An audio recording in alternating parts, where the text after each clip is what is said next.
Course in Miracles, Chapter 16, Section 3, The Reward of Teaching.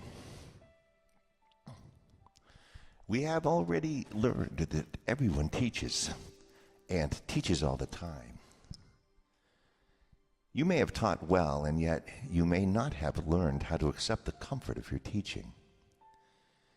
If you will consider what you have taught and how alien it is to what you thought you knew, you will be compelled to realize that your teacher came from beyond your thought system.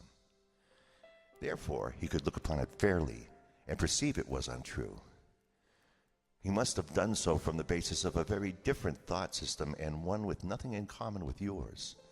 For certainly what he has taught and what you have taught through him have nothing in common with what you taught before he came. And the results have been to bring peace where there was pain, and suffering has disappeared to be replaced by joy. You may have taught freedom, but you have not learned how to be free.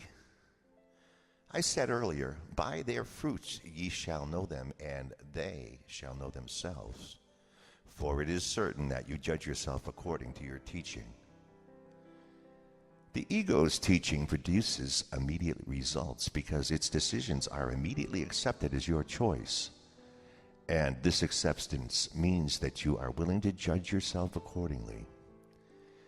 Cause and effect are very clear in the ego's thought system because all your learning has been directed toward establishing the relationship between them. And would you not have faith in what you have so diligently taught yourself to believe? Yet remember how much care you have exerted in choosing its witnesses and in avoiding those which spoke for the cause of truth and its effects.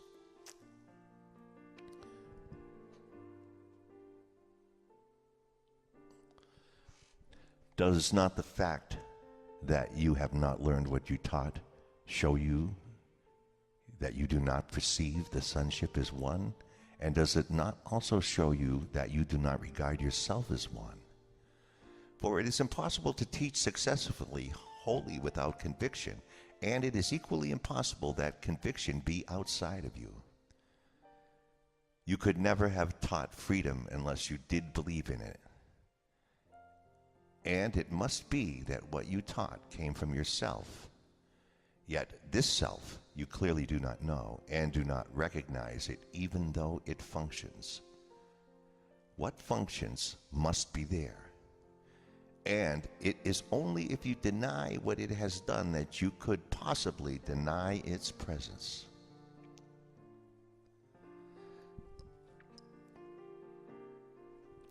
This is a course in how to know yourself. You have taught what you are, but have not let what you are teach you. You have been very careful to avoid the obvious and not to see the real cause and effect relationship that is perfectly apparent. Yet within you is everything you taught. What can it be that has not learned it? It must be this part that is really outside yourself, not by your own projection, but in truth. And it is this part that you have taken in that is not you. What you accept into your mind does not really change it. Illusions are but beliefs in what is not there. And the seeming conflict between truth and illusion can only be resolved by separating yourself from the illusion and not from truth. Your teaching has already done this, for the Holy Spirit is part of you. Created by God, he left neither God nor his creation. He is both God and you, as you are God and him together. For God's answer to the separation added more to you than you tried to take away. He protected both your creations and you together, keeping one with you what you would exclude. And they will take the place of what you took in to replace them. They are quite real as part of the self you do not know. They communicate to you through the Holy Spirit, and their power and gratitude to you for their creation they offer gladly to your teaching of yourself, who is their home. You who are host to God are also host to them, for nothing real has ever left the mind of its creator, and what is not real was never there.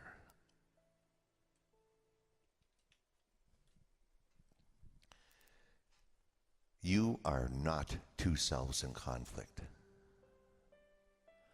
What is beyond God?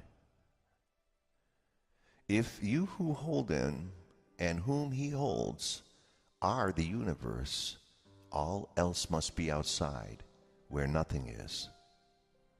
You have taught this, and from far off in the universe, yet not beyond yourself, the witnesses to your teaching have gathered to help you learn. Their gratitude has joined with yours and God's to strengthen your faith in what you taught. For what you taught is true.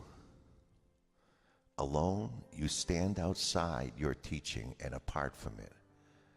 But with them, you must learn that you but taught yourself and learned from the conviction you shared with them. This year, you will begin to learn and make learning commensurate with teaching.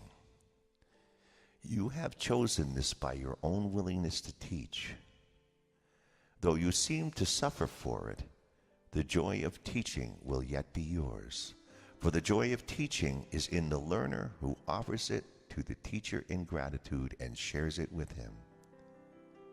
As you learn, your gratitude to yourself, who teaches you what he is, will grow and help you honor him. And you will learn his power and strength and purity and love him as his Father does. His kingdom has no limits and no end, and there is nothing in him that is not perfect and eternal. All this is you, and nothing outside of this is you. To your most holy self all praise is due for what you are, and for what he who created you as you are. Sooner or later must everyone bridge the gap he imagines exists between his selves. Each one builds this bridge, which carries him across the gap as soon as he is willing to expend some little effort on behalf of bridging it. His little efforts are powerfully supplemented by the strength of heaven and by the united will of all who make heaven what it is, being joined within it. And so the one who would cross over is literally transported there. Your bridge is builded stronger than you think, and your foot is planted firmly on it. Have no fear that the attraction of those who stand on the other side and wait for you will not draw you safely across. For you will come where you would be and where your self awaits you.